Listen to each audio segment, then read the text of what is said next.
Let's try it again. The wall was on the right. Let's go to the step with it on the right. He is not having a problem walking around that step.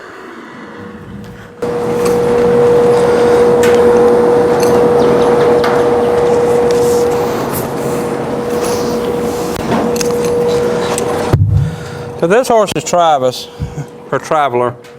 I've called him both names at different times. I had him in training a while back, and he just recently came back. And he was ridden a little bit while he was at home in between, but not a whole lot. And he mainly came back to working with learning how to throw a rope and shoot a gun off of him. But since he's been back, he really hadn't been riding very good.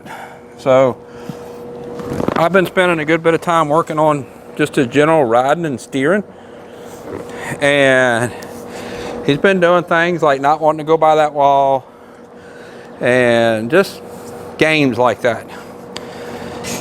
And one of the first things that I thought of was maybe he's having some vision issues. And I ruled that out. And as I'm riding today, I want to talk to you about what he's done and how I've been able to rule that out and come to the conclusion that this is not a vision issue. This is just strictly a behavioral issue. I see a lot of people get in a situation where a horse is doing something and you want to rule out a medical issue before you really get on to the horse or fuss at the horse with it being a behavioral issue. So as I'm riding him around, he don't want to go by that wall over there. So that is our obstacle, that he is either refusing to go because it's behavioral or doesn't want to because he's having trouble seeing. So you see right there the obstacle, he's not wanting to go that way. And you can eliminate the shadow because I've ridden him at a different time of the day when there was no shadow there. So that is not a factor. So you take that out of the picture. I rode him the other day, yesterday or the day before in the afternoon, and there was no shadow there. So now, all of a sudden, he's not wanting to go this way. Well, he was going this way a minute ago. What has changed? Well, really nothing out there has changed. But what has changed is I didn't force him to go over there. I didn't get into a fight. I actually kind of let him get away with it. And now that I let him get away with it there, look where he's wanting to come. So now is he scared of here also? Is he now having a vision problem here?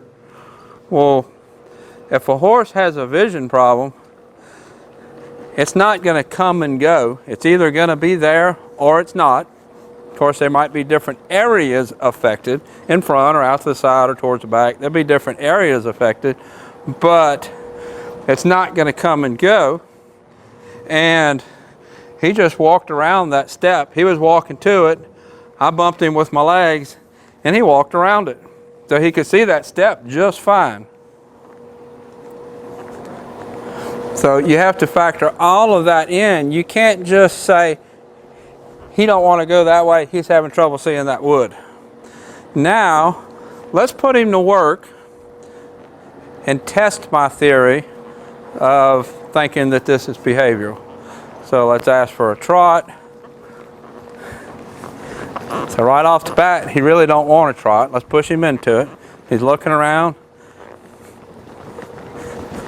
Little pressure is necessary, as little pressure as possible, but as much as necessary.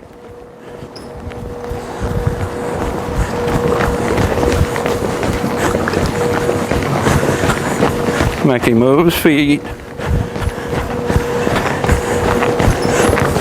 Now let's roll back to the left. Let's go this way. Let's go this way.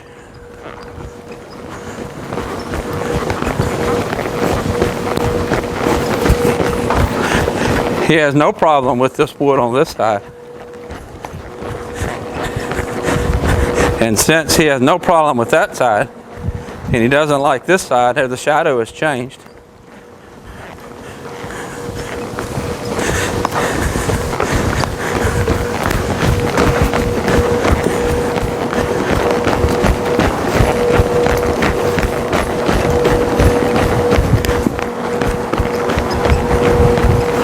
See how he stumbled right there?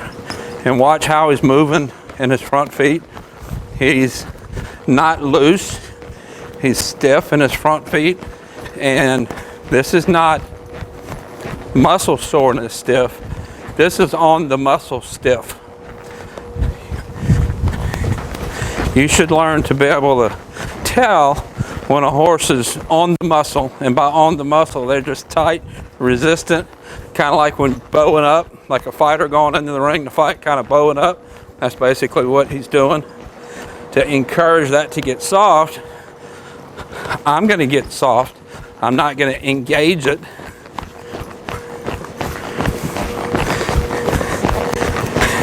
And now look how, when I put him to work, he's not concerned about anything. I feel him getting softer. He's not on the muscle like he was anymore. That shadow came back. The sun that came back, it really didn't affect how he moved.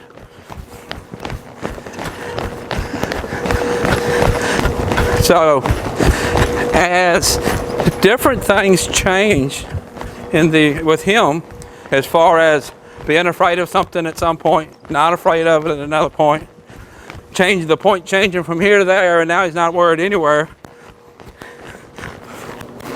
And it all getting better when I put him to work. That means this is obviously not a vision problem. Let's see if we can walk him into this step. Let's try it again. The wall was on the right. Let's go to the step with it on the right. He is not having a problem walking around that step. So when your horse has a resistance to something that could be medical, you don't have to get a vet to come do an eye check. You shouldn't have to get a vet to come do an eye check. You should be able to ride that horse and rule that out yourself. So many beginner riders, something isn't right, they're immediately calling that vet. And sometimes you do need to call a vet to come get things checked. But in a lot of situations, if you use a little bit of process of elimination, like what I just did, work through things systematically, you can figure out on your own whether it's a medical issue or not. And his obviously is not a medical issue. So work on that with your horse. Work on learning your horse to the point where you can figure out, is this attitude or is this a medical issue? There's questions, I get questions all the time, and a lot of times it comes down to behavioral or a poor fit in saddle. Well, you should be able to look at that saddle and tell, is that saddle causing the issue? If it's not, it's probably behavioral. People tend to want to make things medical because if it's behavioral, then they need to fix something. It's them that's causing the problem. If it's medical, you call a vet out, you give it medicine, you fix the horse's problem. If it's behavioral, it's your problem. So people don't want to admit that, so they try to make it medical. Be more open to, this is my problem, I created this problem, I need to fix this problem. This is Travis, that's what his playlist is under. And there's several videos of him. He's actually here to work on throwing a rope and dragging a log and shooting, but I've had to work on this stuff first. And I'll have some videos coming out of us doing the other stuff on him. And his playlist is on YouTube. I'll put it somewhere. Until next time, thank you for watching.